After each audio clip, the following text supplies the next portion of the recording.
हाँ जी, आज हम लोग पढ़ेंगे अकाउंटिंग कंसेप्ट और कन्वेंशन। ठीक है, ये हमारा क्या है, काफी ज्यादा इंपॉर्टेंट टॉपिक है। वेदर यूजीसी का एग्जाम हो या फिर कॉमर्स रिलेटेड कोई भी एग्जाम हो, वहां पर इससे सवाल आपको मिलता ही मिलता है। किससे? कंसेप्ट और कन्वेंशन से। अब ये होते क्या है? ठीक है, कहता है अकाउंटिंग कंसेप्ट या फिर gap, generally accepted accounting principles क्या होते हैं। अब एक चीज देखिए, आपने अकाउंट बनाए, मैंने अकाउंट बनाए और किसी थर्ड पर्सन ने अकाउंट बनाए, अगर वो डिफरेंट डिफरेंट रिजल्ट देंगे तो हम लोगों के रिजल्ट डाउटफुल होंगे। हमारे रिजल्ट डाउटफुल ना हो, हमारे रिजल्ट सेम काम जब हम तीनों लोग कर रहे हैं तो वो सेम रिजल्ट दे, यूनिफॉर्म रिजल्ट दे। ठीक है, यूनिफॉर्म रिजल्ट दे। ठीक है, एक सेकंड रुकना, मैं उसको एनरोल करवा दूं। यूनिफॉर्म रिजल्ट दें और कंसिस्टेंसी बनी रहे। कंसिस्टेंसी का मतलब होता है हर बार सिमिलर रिजल्ट देना। ठीक है, हम जब भी बुक्स ऑफ अकाउंट्स बनाएं और उसमें सिमिलर रिजल्ट हर बार मिले, हमें कंसिस्टेंसी बनी रहे, यूनिफॉर्मिटी बनी रहे, तो ऐसा कुछ किस बिहाफ पर होगा? ऐसा कुछ रूल्स एंड रेगुलेशंस के बिहाफ पर होगा। वो रूल्स एंड रेगुलेशंस ही क्या कहलाते हैं? कंसेप्ट और कन्वेंशन कहलाते हैं।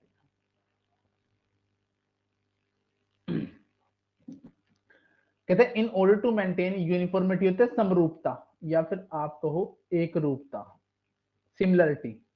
ठीक, कंसिस्टेंसी होता है हर बार सिमिलर रिजल्ट या फिर same result. In order to maintain uniformity and consistency in preparing books of account, certain कुछ रूल्स एंड रेगुलेशंस की जरूरत पड़ती है। वो रूल्स एंड रेगुलेशंस ही क्या कहलाते हैं? कंसेप्ट और कन्वेंशंस कहलाते हैं।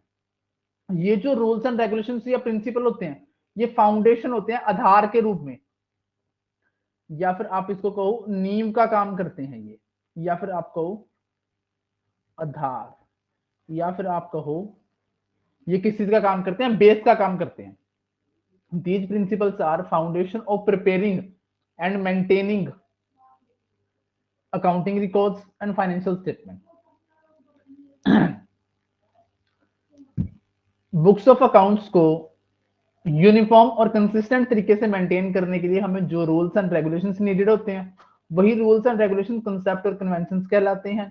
ये जो कंसेप्ट और कन्वेंशन या प्रिंसिपल्स होते हैं, हमारे अकाउंटिंग रिकॉर्ड को मेंटेन करने, फाइनेंशियल स्टेटमेंट को प्रिपेयर करने के लिए आधार, नींव या बेस प्रदान करते हैं।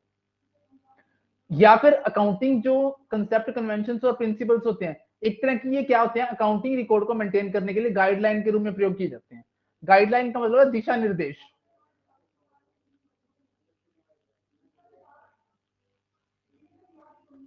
दिशा निर्देश। उसके बाद गैप क्या होता है? सबसे पहले तो गैप की फुल फॉर्म आती है, काफी जगह अगर छोटा एग्जाम हो तो गैप की फुल फॉर्म आ जाती है, generally accepted accounting principles. Refers to वो common set of accounting principle, standard and procedure जो कि इशू किया गया है फाइनेंशियल अकाउंटिंग स्टैंडर्ड बोर्ड के द्वारा। पेपर में सवाल आए आपके कि गैप्स आर इशूड बाय, तो हम लोग कहेंगे FASB, financial accounting standard board. Gap क्या होता है? गैप होता है common set of accounting principles, rules, regulations, standard या प्रोसीजर जो इशू किया जाता है किसके द्वारा? फाइनेंशियल अकाउंटिंग स्टैंडर्ड बोर्ड के द्वारा। गैप का एम क्या होता है? जो गैप है उसका एम क्या है? क्लैरिटी मतलब क्लियर, कंसिस्टेंसी मतलब सेम रिजल्ट हर बार, और कंपेरेबल तुलनात्मक, कम्युनिकेशन ऑफ फाइनेंशियल इंफॉर्मेशन, जो भी फाइनेंशियल नेचर की इंफॉर्मेशन निकल के आई है, ठीक है, उसको क्या करना? इंप्रूव करना, क्लैरिफाई करना, कंपेरेबल बनाना। क्या काम है? ये गैप का काम है। अब हमने दो टाइप का पढ़ा। ठीक है, कंसेप्ट क्या होता है? कंसेप्ट होता है use to connote the accounting postulates. Postulates का मतलब है दो चीजें अब ऑटोमेटिकली समय सिद्ध हो जाती हैं। तो कंसेप्ट अपने आप में क्या होता है? कंसेप्ट का मतलब क्या होता है? ये अर्थ बताता है जो चीजें ऑटोमेटिकली सिद्ध हो जाती हैं, प्रूव हो जाती हैं। पोस्टुलेट्स क्या होते हैं? नेसेसरी अजम्पशंस होती हैं, मान्यताएं होती हैं, आइडियाज होते हैं, जो कि फंडामेंटल आधारभूत होते हैं किसके? अकाउंटिंग प्रैक्टिस के लिए। तो कंसेप्ट का मतलब क्या है? कंसेप्ट का मतलब वो फंडामेंटल अजम्पशंस और आइडियाज जो ऑटोमेटिकली या फिर अपने आप ही क्या होते हैं? सिद्ध हो जाते हैं, वो कहलाते हैं कंसेप्ट। अकाउंटिंग कंसेप्ट में वो बेसिक एजम्पशन को शामिल किया जाएगा, कंडीशंस को, जिसके बिहाफ पर साइंस ऑफ अकाउंटिंग, अब आपको साइंस वर्ड आ गया। अब साइंस वर्ड एक ऐसा वर्ड है जो क्या होता है, सेट ऑफ रूल होता है, जिसको आप लोग प्रूव कर सकते हो, सिद्ध कर सकते हो, ठीक है। बट इसकी आप ये कमी बता सकते हैं कि जो हमारे कंसेप्ट कन्वेंशन होते हैं वो मैन मेड होते हैं, इनको लैब में टेस्ट नहीं किया जा सकता। बट कंसेप्ट को मानना क्या जाता है, कंसेप्ट को माना जाता है science of accounting. Science of accounting का मतलब क्या है, वो रूल्स एंड रेगुलेशन जिस बिहाफ पर अकाउंटिंग की जाती है, तो वो अजम्पशंस जिस बिहाफ पर आप अकाउंटिंग करोगे, अकाउंटिंग कंसेप्ट कहलाएंगे। अब कन्वेंशन क्या होते हैं, कन्वेंशन होते हैं रीति रिवाज। कहने का मतलब है रीति रिवाज या कस्टम या ट्रेडिशन का मतलब क्या है, जो चीजें हमने देख देख के ग्रहण कर ली, चले ऐसे चलता आ रहा है, जो चीज पीछे से चलती ही आ रही है, वो कस्टम, वो रीति रिवाज, ठीक है, क्या कहलाते हैं, अकाउंटिंग कन्वेंशन कहलाते हैं, ठीक है। हाँ जी, यहां तक मीनिंग क्लियर हुआ? Yes sir. अब अकाउंटिंग प्रिंसिपल की फॉलोइंग फीचर्स हैं, ये मैन मेड होते हैं, मैन मेड है तो लैब में टेस्ट नहीं किए जा सकते। ऑब्जेक्टिविटी, ऑब्जेक्टिविटी का मतलब होता है फ्री फ्रॉम बायसनेस। अगर फ्री फ्रॉम बायसनेस कोई चीज कब होगी, जब वो फैक्ट पे बेस्ड होगी। बायसनेस से फ्री होनी चाहिए, फैक्ट पे बेस्ड होनी चाहिए। अब जो चीज ऑटोमेटिकली बेस्ड ऑन फैक्ट है, जिसको प्रूव किया जा सकता है, वो पर्सनल बायसनेस से दूर रहेगी। रेलिवेंस ऐसी होनी चाहिए, must be useful to the person who is using financial statement. Relevance का मतलब है कि हर आदमी को उस चीज की समझ आनी चाहिए जो फाइनेंशियल स्टेटमेंट यूज कर रहे हैं। फीजेबल, फैजेबल का मतलब है प्रैक्टिसेबल, जो इजीली अवेलेबल हो जाए, ठीक है। आपके पेपर में सवाल आता है फंडामेंटल अकाउंटिंग एजम्पशन कौन सी है। फंडामेंटल तो 3 है, गोइंग कंसर्न, एक्रूवल और कंसिस्टेंसी, ठीक है। वैसे तो हम लोग काफी सारी पढ़ेंगे, जो अकाउंटिंग अजम्पशन या कंसेप्ट है काफी सारी पढ़ेंगे, परंतु जो फंडामेंटल है वो सिर्फ 3 है। कौन कौन सी, गोइंग कंसर्न, एक्रूवल कॉन्सेप्ट या फिर कंसिस्टेंसी। सबसे पहले पढ़ेंगे going concern. Going concern concept क्या कहता है, अब एक चीज देखो, मान लो आप लोगों ने आज कोई बिजनेस स्टार्ट किया, ठीक है। बिजनेस क्या सोच के स्टार्ट किया होगा, बिजनेस ये सोच से स्टार्ट किया होगा कि भैया सालों साल चलेगा, लाइक एशियन पेंट, सालों साल चलेगा। तो इसका मतलब क्या है, अब सालों साल चलेगा तो जो खर्चे हैं, ठीक है, या फिर इनकम है, उनको हम लोग बाइफरकेट करेंगे। 2 तरह के होते हैं, एक रिवेन्यू रिसीट होती है, कैपिटल होती है। एक रिवेन्यू एक्सपेंडिचर होता है, कैपिटल एक्सपेंडिचर होता है। इसीलिए हम खर्चों को क्या करते हैं, बाइफरकेट करते हैं रिवेन्यू और कैपिटल में, क्योंकि हमारा बिजनेस क्या चलेगा, सारा साल चलेगा। हमारा बिजनेस क्या चलेगा, सारा साल चलेगा। यही कहता है going concern concept. The going concern concept of accounting implies that the business entity will continue its operations in future, will not liquidate or be forced to discontinue operation due to any reason according to this assumption। इस मान्यता के अनुसार ये वो मान के चलता है कि हमारी जो बिजनेस एंटिटी है वो कंटिन्यू चलेगी सालों साल इन फ्यूचर तक में, उसको वो लिक्विडेट नहीं होगी और उसको फोर्स नहीं किया जाएगा कि अपना बिजनेस क्या कर दे, बंद कर दे। इस मान्यता के मुताबिक ये मान के चलता है कि business will continue for forcible in future तक चलेगा। कोई इंटेंशन नहीं है बिजनेस को बंद करने की या बिजनेस का स्केल डाउन करने की। The concept of going concern is underline, ये मानकर चलता है कि फाइनेंशियल स्टेटमेंट जो प्रिपेयर की जाएंगी, it is assumed that the entity has neither, ना तो इंटेंशन है ना ही जरूरत है क्या करने की, लिक्विडेट करने की, curtail materiality the scale of its operation। तो गोइंग कंसर्न कंसेप्ट हमारा क्या मान के चलता है कि ना तो हम लोग बिजनेस के बंद करने के बारे में सोच रहे हैं, ना हमें जरूरत है, ना हम नियर फ्यूचर में बिजनेस को बंद करने वाले। हमारा बिजनेस जो है आने वाली पीढ़ी दर पीढ़ी या सालों साल चलता चला जाएगा। कौन कहता है ऐसा, ऐसा कहता है गोइंग कंसर्न कंसेप्ट। अब इसके एसेंशियल कॉन्सेप्ट की फीचर क्या है, the business is capable of running the operation on daily basis. Business क्या करेगा, कैपेबल है running the operation on daily basis, has sufficient capital to do. ये क्या कहता है कि जो बिजनेस है वो सक्षम है बिजनेस ऑपरेशन को, डेली बिजनेस ऑपरेशन को चलाने में, और इसके पास सफिशिएंट कैपिटल भी अवेलेबल है। Second, business has the ability to pay off its debts in accounting पर, और ये भी ये मान के चलता है कि बिजनेस के पास कैपेसिटी है अपने जो भी डेट है, जो भी उधार है, उसकी अकाउंटिंग पीरियड में पे करने की।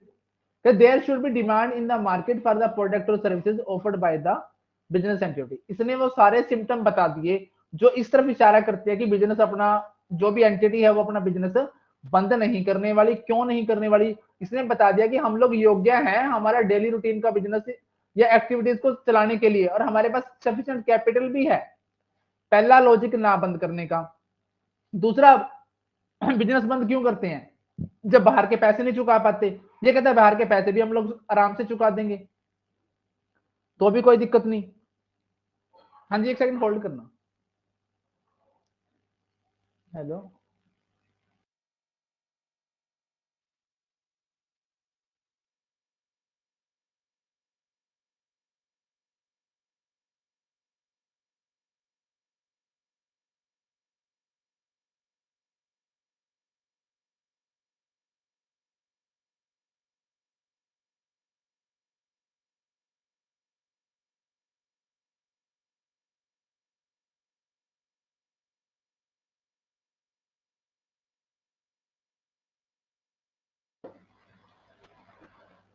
हाँ जी, पहला लॉजिक बता दिया कि हम लोग बिजनेस को रन करने में कैपेबल हैं, तो बिजनेस बंद नहीं करेंगे। सेकंड बता दिया कि बाहर के लोगों का डेट पे करने में कैपेबल हैं, तो बिजनेस बंद नहीं करेंगे। तीसरा कहता है यार हमारे प्रोडक्ट की डिमांड है मार्केट में, तो हम लोग अपना बिजनेस क्यों बंद करेंगे। ये तीनों लॉजिक बता दिए कि हम लोग गोइंग कंसर्न के मुताबिक हमारा बिजनेस सालों साल चलेगा। अगला कहता है as a result of this concept distinction, हम लोग कैपिटल एक्सपेंडिचर और रिवेन्यू एक्सपेंडिचर में क्या करते हैं? विभेद करते हैं, डिस्टिंक्शन करते हैं। किसमें? कैपिटल और एक्सपेंडिचर। पेपर में सवाल आए कि which of the following concept is liable for distinction of capital and revenue expenditure. Which of the following assumption is liable for the distinction of capital and revenue expenditure. हम लोग answer mark करके आएंगे going concern, क्योंकि हम लोग किस assumption की वजह से कैपिटल और रिवेन्यू में बांटते हैं चीजों को? गोइंग कंसर्न की वजह से। अब आपको ये तो पता है कैपिटल एक्सपेंडिचर कौन सा होता है, रिवेन्यू कौन सा होता है? ऐसा एक्सपेंडिचर जो आपको बेनिफिट देता है and during the nature for more than one, एक साल से एक अकाउंटिंग पीरियड से ज्यादा के लिए बेनिफिट देगा, तो कैपिटल है। ठीक है, जो ऐसा expenditure that will be consumed और एग्जॉस्टेड इन रिवेन्यू एक्सपेंडिचर क्या लाएगा? जिसका बेनिफिट आपको विद इन 1 ईयर ही मिले, रिवेन्यू एक से अधिक वर्षों तक मिले, capital. The concept of depreciation, amortisation and depletion. ठीक है, अब यहाँ पे 3 कंसेप्ट आ गए। डेप्रिसिएशन क्या होता है? डेप्रिसिएशन किस पे लगता है? आप लोग कहोगे जी फिक्स सेट्स पे लगता है।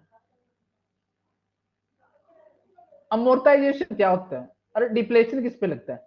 अमोर्टाइजेशन का मतलब है एक्सेस एक्सपेंडिचर जो आपने कर दिए अब, जिसका बेनिफिट इन फ्यूचर तक मिलेगा। या फिर आप इसका एग्जांपल लिख सकते हो share issue expenses.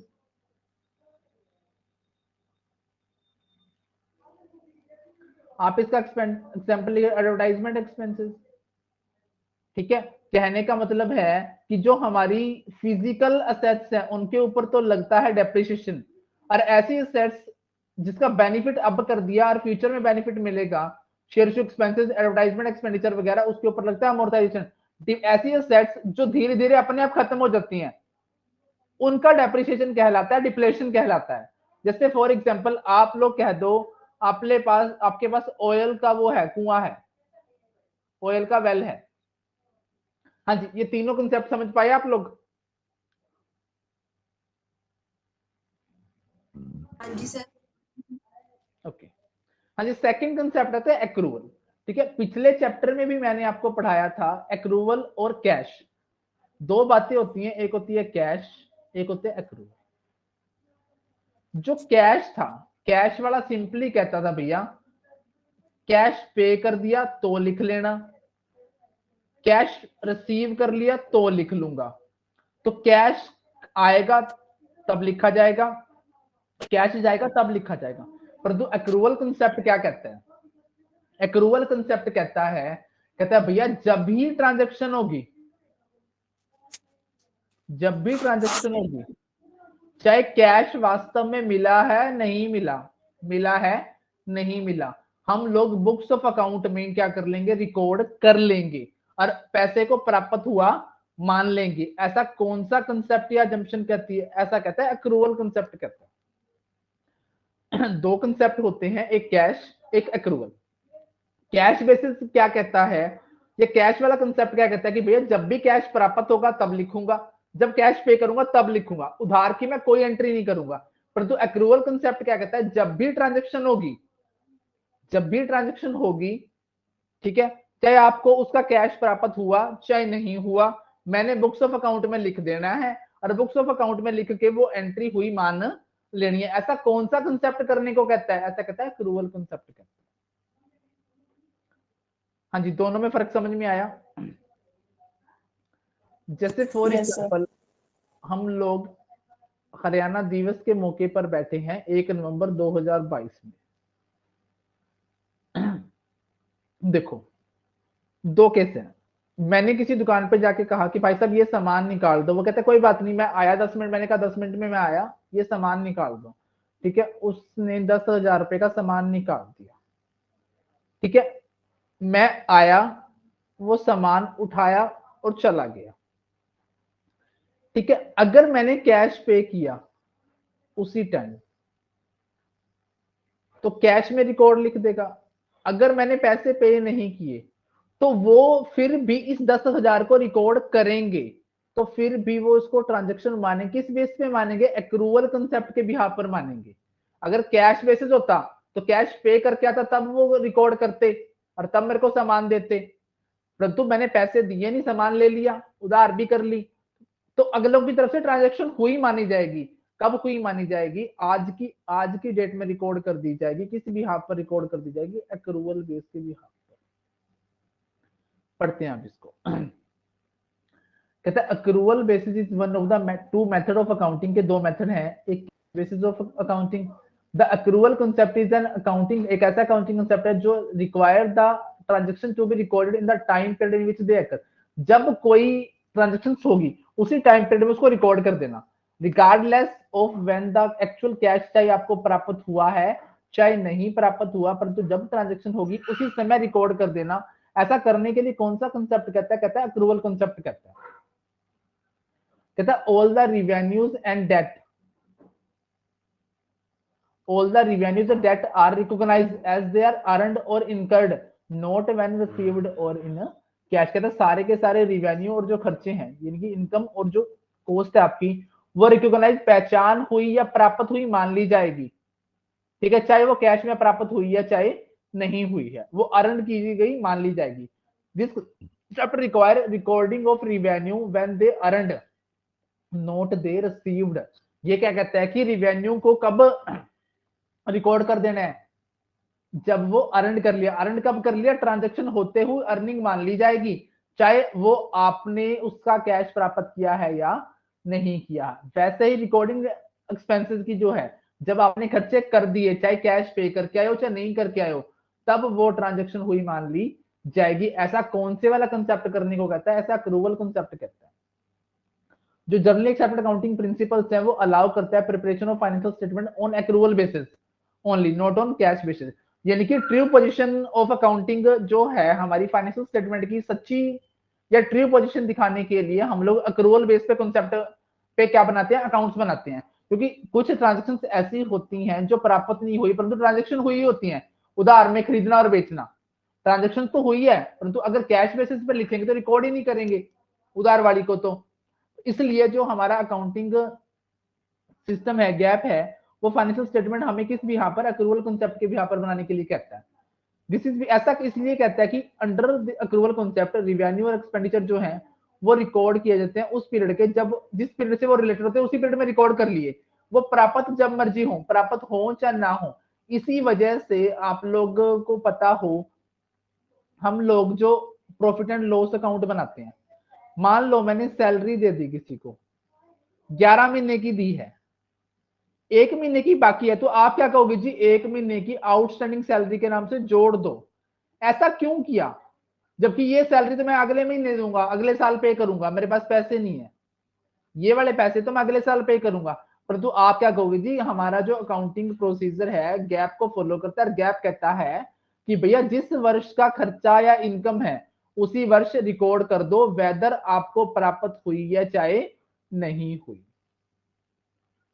Application of accrual concept result in accurate reporting. इससे एक्यूरेट रिपोर्टिंग आएगी नेट इनकम की, सेट्स की, लायबिलिटी की, रिटेन अर्निंग की, जिससे इंप्रूव होगा एनालिसिस ऑफ कंपनी की फाइनेंशियल परफॉर्मेंस का, और financial position over different period में हमारी सही दिखाई देगी। नॉर्मली सारी की सारी transactions are settled in cash, but even if settlement of cash not been taken place, it is justified to bring transaction और the event concern in the books of accounts. कहता है वैसे तो सारी ट्रांजेक्शन कैश में record की जाती हैं, परंतु अगर वो कैश में सेटलमेंट ना हो तो ट्रांजेक्शन को अवश्य रिकॉर्ड करना चाहिए, आपने चाहे पैसे दिए हैं चाहे नहीं दिए हैं। Under the assumption a transaction is recorded in the books of account में रिकॉर्ड की जाती है when it is entered into note when the settlement. जब ये ट्रांजेक्शन होगी तभी बुक्स ऑफ अकाउंट में लिख दी जाएगी, जब सेटलमेंट होगी तब नहीं। जब ट्रांजेक्शन होगी तभी बुक्स ऑफ अकाउंट में लिख दिया जाएगा, सेटलमेंट होने का टाइम चाहे कोई भी हो। As a result of the इस कंसेप्ट का रिजल्ट क्या होगा, असेट्स, लायबिलिटी, इनकम रिकॉग्नाइज तब किए जाएंगे वेदर पेड, जब पे किए गए और नॉट, चाहे पे किए चाहे नहीं किए, खर्चा या ट्रांजेक्शन होते ही रिकॉर्ड कर लिया जाएगा।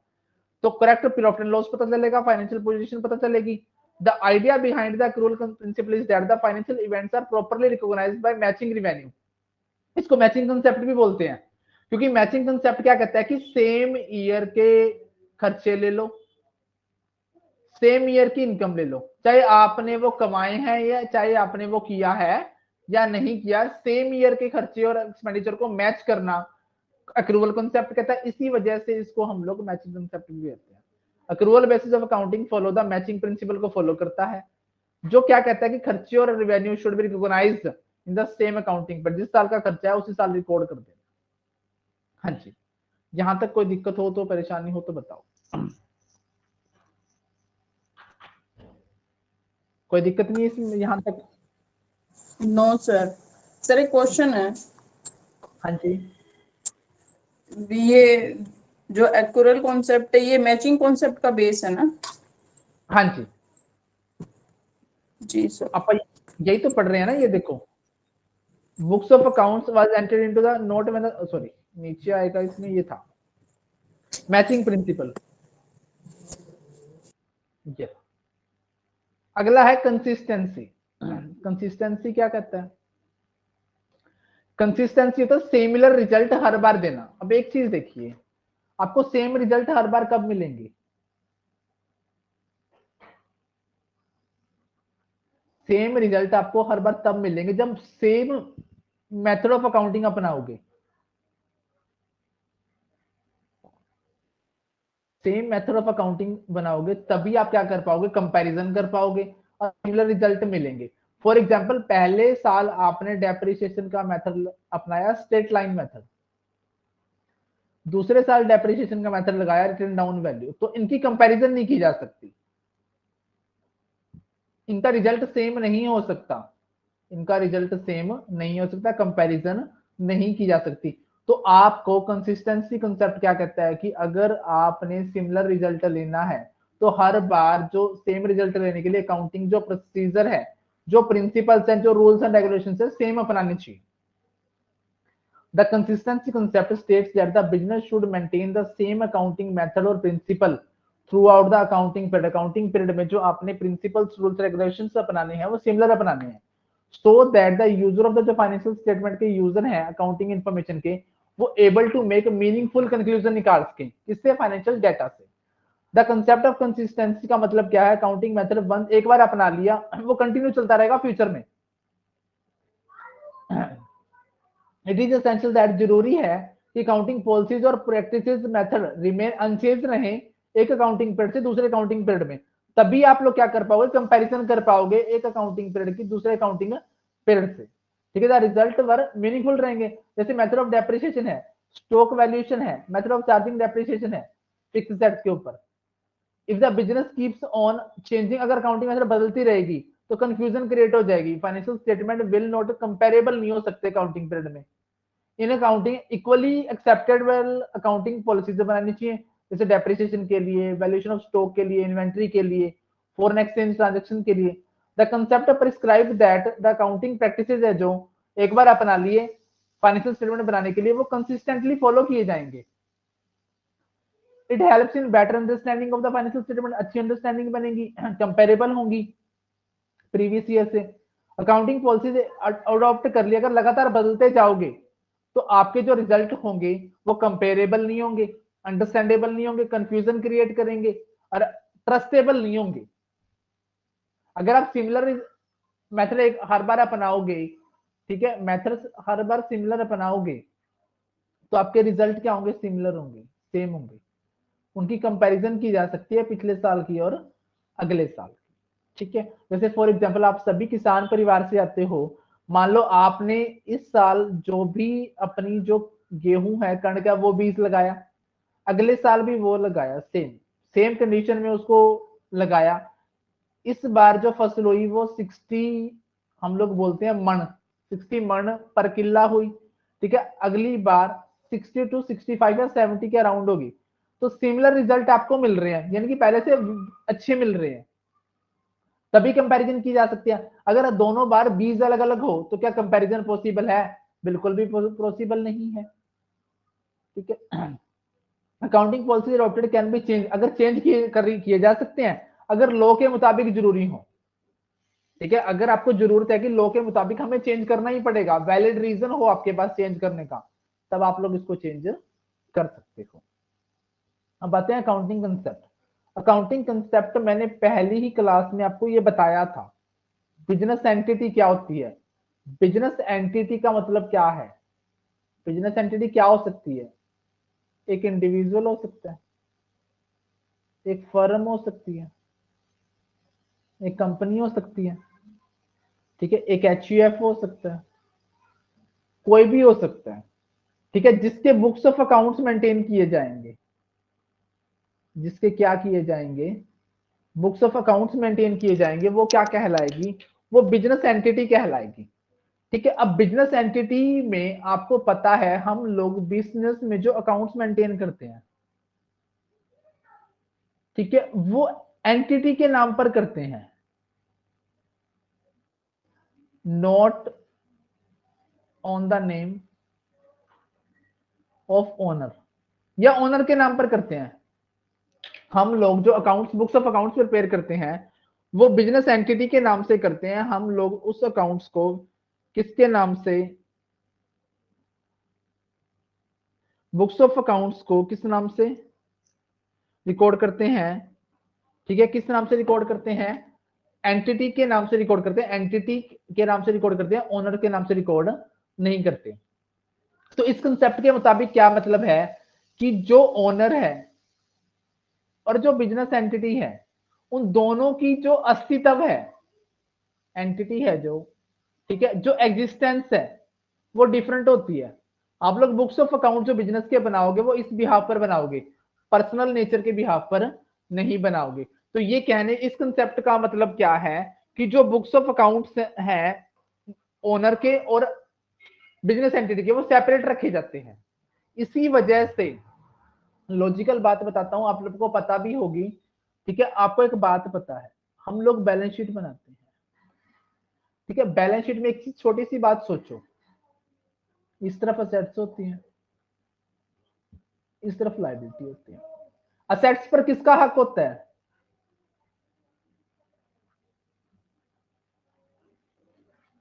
ओनर का, ओनर्स का। ठीक है, ओनर का होता है। परंतु एक चीज देखो, ओनर क्या लगाता है,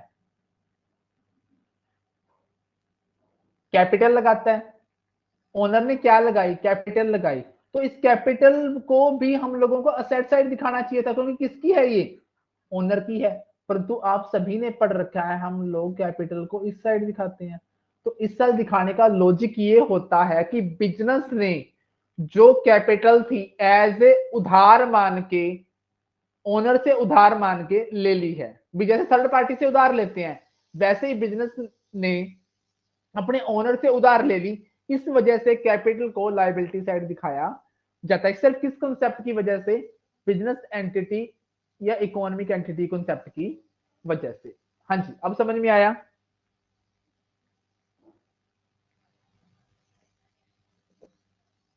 yes sir. Okay, according to this concept business को क्या माना जाता है, एंटिटी डिस्टिंक्ट या सेपरेट माना जाता है किससे, ओनर से।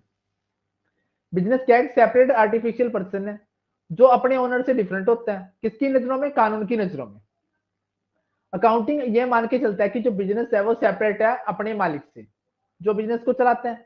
इसलिए बिजनेस एंटिटी कॉन्सेप्ट क्या कहता है, वो अकाउंटिंग कॉन्सेप्ट जो ये बताता है कि जो बिजनेस है और जो ओनर है, दो सेपरेट एंटिटी अलग अलग है। ठीक है, इनको अलग अलग मानना चाहिए, अलग अलग मानना चाहिए। तो अकाउंट्स को क्या रखना चाहिए, अलग रखने चाहिए फ्रॉम इट्स ओनर। अपने जो बिजनेस के अकाउंट्स हैं वो अपने मालिक से अलग रखे जाएंगे। जब कोई ओनर क्या करेगा, कैपिटल लेके आएगा फर्म में, तो वो बिजनेस में क्या मानी जाएगी, लाइबिलिटी मानी जाएगी, किसके लिए, बिजनेस के लिए। और इसी वजह से लाइबिलिटी साइड रिकॉर्ड किया जाएगा बैलेंस शीट में। सारी की सारी ट्रांजेक्शन ऑफ द बिजनेस को रिकॉर्ड किया जाएगा बुक्स ऑफ अकाउंट में, बिजनेस के पॉइंट ऑफ व्यू से, ना कि मालिक के पॉइंट ऑफ व्यू से रिकॉर्ड नहीं किया जाएगा। इसको किसके पॉइंट ऑफ व्यू से रिकॉर्ड किया जाएगा, बिजनेस के पॉइंट ऑफ व्यू से रिकॉर्ड किया जाएगा। कोई भी ट्रांजेक्शन और इवेंट होती है जिसका इंपैक्ट बिजनेस के ऊपर पड़ेगा, वो रिकॉर्ड की जाएगी। ठीक है, and event that impact any other entity apart from business will do be consider as irrelevant. भाई सीधी सी बात है, बिजनेस में उन ट्रांजेक्शन और इवेंट को रिकॉर्ड किया जाएगा जो बिजनेस से रिलेटेड होंगी, जो बिजनेस से रिलेटेड नहीं होगी उनको रिकॉर्ड नहीं किया जाएगा, उनको इरेलीवेंट माना जाएगा। The concept of separate entity is applicable to all form of business पर अप्लाई। सोल प्रोप्राइटर हो गया, पार्टनरशिप फर्म होगी, ज्वाइंट स्टॉक कंपनी होगी, एल्दो फॉर लीगल और many other purpose sole traded partners may not be distinct from the irrespective entities. ये परंतु ये क्या कहता है कि जो सोल ट्रेडर और पार्टनरशिप होते हैं उनको सेपरेट नहीं माना जाता। परंतु हम जब पार्टनरशिप एक्ट पढ़ेंगे तो उसमें एक लाइन कहती है, एक तो होगा पार्टनरशिप एक्ट, ठीक है, एक होगा हमारा क्या बोलेंगे, अकाउंटिंग का कंसेप्ट। एक के मुताबिक तो कहेगा कि सेपरेट एंटिटी होती है, परंतु दूसरे के मुताबिक क्या कहेगा, सेपरेट एंटिटी नहीं होती। जब हम लोग पार्टनरशिप पढ़ेंगे तब हमें पता चलेगा। ये कहता है कि सोल प्रोप्राइटर और पार्टनरशिप को अलग नहीं माना जा सकता। ठीक है, तो इनको क्या माने जाएंगे, डिफरेंट एंटिटी। एक बार वैसे मान लेंगे परंतु वास्तव में ये अलग नहीं होते, क्योंकि पार्टनर ही ओनर होते हैं। सेपरेट एंटिटी कैसे मान लेंगे, सोल ट्रेडर भी एक सिंगल ओनर होता है। अगला कंसेप्ट क्या कहता है, मनी मेजरमेंट कंसेप्ट या मेजरेबिलिटी कंसेप्ट। मनी क्या होता है, कॉमन डिनोमिनेटर होता है ट्रांजेक्शन्स को रिकॉर्ड करने का और ट्रांजेक्शन्स को रिपोर्ट करने का। जो मनी मेजरमेंट कंसेप्ट क्या कहता है कि बिजनेस शुड ओनली रिकॉर्ड, उन ट्रांजेक्शन्स को रिकॉर्ड करना चाहिए जिसको मनी में एक्सप्रेस किया जा सके। जैसे आप कहो कि जी मेरे पास 10 ट्रक हैं, 50 चेयर हैं, ठीक है, 2 कार हैं। ये रेलिवेंट नहीं है बिजनेस के पॉइंट ऑफ व्यू से, परंतु जब आप इसको मनी में मेजर कर दो, हाँ जी 50 लाख के ट्रक हैं, 10 लाख की चेयर है, 20 लाख के मेरी 2 कार हैं, ठीक है, आपके पास 80 लाख, इसको मनी में मेजर कर दिया। अब ये इंपॉर्टेंट है, इससे पहले ये इंपॉर्टेंट नहीं थी। तो मनी क्या होता है, कॉमन डिनोमिनेटर होता है ट्रांजेक्शन करने का। तो मनी मेजरमेंट कॉन्सेप्ट क्या कहता है कि उन ट्रांजेक्शन को रिकॉर्ड करना चाहिए जिसको मनी में मेजर किया जा सकता है। The transaction and events that can not be measure in terms of money, जिसको मनी में मेजर नहीं किया जा सकता, उसको बुक्स ऑफ अकाउंट में रिकॉर्ड नहीं किया जाएगा। The transaction and event that can not be measure in terms of money, ठीक है, जैसे एफिशिएंसी ऑफ ह्यूमन रिसोर्सेज और क्वालिटी। बेशक ये बातें क्या है, हम बिजनेस के लिए मोस्ट इंपॉर्टेंट है, परंतु इनको मनी में मेजर नहीं किया जा सकता, तो इनको हम लोग रिकॉर्ड नहीं किया जा सकता। कहने का मतलब है क्वालिटेटिव नेचर की ट्रांजेक्शन हमारे लिए काम की नहीं होती, क्वांटिटेटिव नेचर की ट्रांजेक्शन को रिकॉर्ड किया जाता है। Efficiency of administration, product services, quality, skill of employ, level of satisfaction, safety measure of business to prevent the any hazard remain unrecorded रहेंगे। मनी मेजर कॉन्सेप्ट हेल्प करता है preparation of financial statement. सारी की सारी transactions are record, it become easier to compare the result of one period. अगर money में record की जाएंगी तो आसान हो जाएगा एक पीरियड की दूसरी पीरियड से कंपैरिजन करना। It forms the basis of evidence काम करेगा, लीगल मैटर में क्या करेगा, बेसिस काम करेगा एविडेंस के तौर पर। अब फीचर क्या है इसकी, it takes money as a common parameter होता है मेजरमेंट करने का। इसमें उन्हीं ट्रांजेक्शन को रिकॉर्ड किया जाएगा जिसमें वो मनी मॉनेटरी वैल्यू में मेजर किया जा सकता है। Presenting the value of business in monetary term help करता है ease of communication between management and the stakeholder. अब किसी भी चीज को मनी में मेजर कर लिया, तो मनी मेजर करने में आपको ट्रांजेक्शन करना या फिर उस इंफॉर्मेशन को कम्युनिकेट करना क्या हो जाएगा, आसान हो जाएगा। It doesn't take into account the impact of inflation on the recording the transaction. सबसे बड़ी बस सिर्फ कमी ये है कि ये जो इन्फ्लेशन का इंपैक्ट होता है उसको रिकॉर्ड नहीं करता। अकाउंटिंग पीरियड कॉन्सेप्ट क्या कहता है? अब देखो, वैसे तो हम लोगों ने गोइंग कंसर्न पढ़ा। गोइंग कंसर्न तो कहता है कि बिजनेस क्या चलेगा, फ्यूचर में सालों साल चलेगा, कभी बंद नहीं होगा। परंतु एक हिसाब किताब लगाने के उद्देश्य से, हिसाब किताब का मतलब क्या है यहाँ पर कि भैया नफा नुकसान जानना है बिजनेस का, बिजनेस में प्रॉफिट हो रहा है लॉस हो रहा है, ये जानने के लिए हम लोग अकाउंट को करने का एक टाइम पीरियड रखते हैं, जिसको हम लोग बोलते हैं अकाउंटिंग पीरियड कंसेप्ट। एक बिजनेस में प्रॉफिट चल रहा है लॉस चल रहा है, पता लगाने के लिए हम लोगों ने क्या बना दिया, अकाउंटिंग पीरियड प्रिंसिपल या कंसेप्ट बना दिया।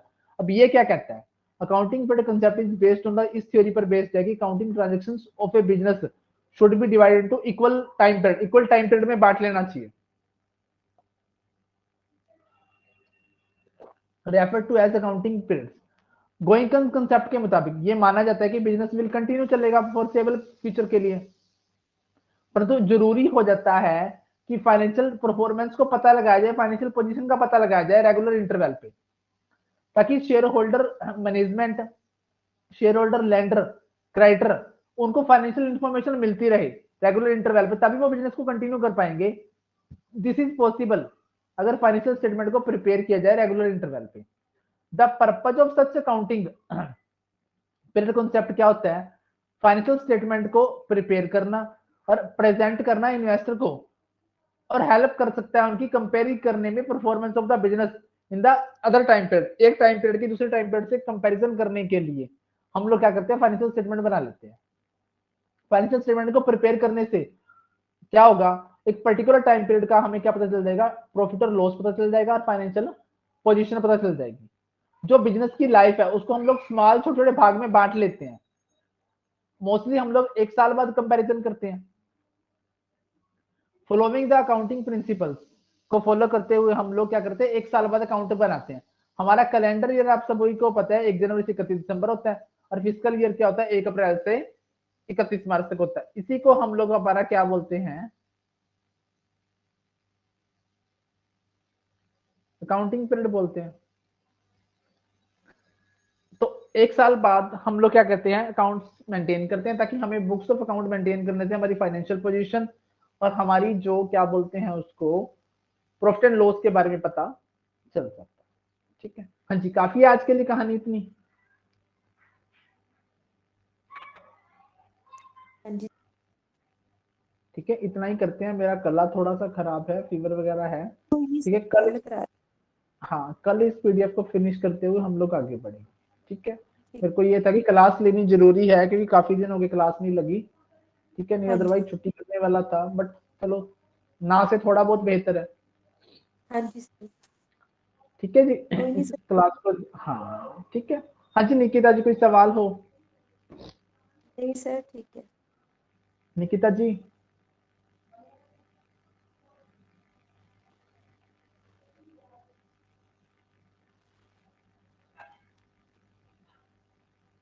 ठीक है सर कोई नहीं थैंक यू कल करवा दो हाँ जी, ओके जी। Okay okay.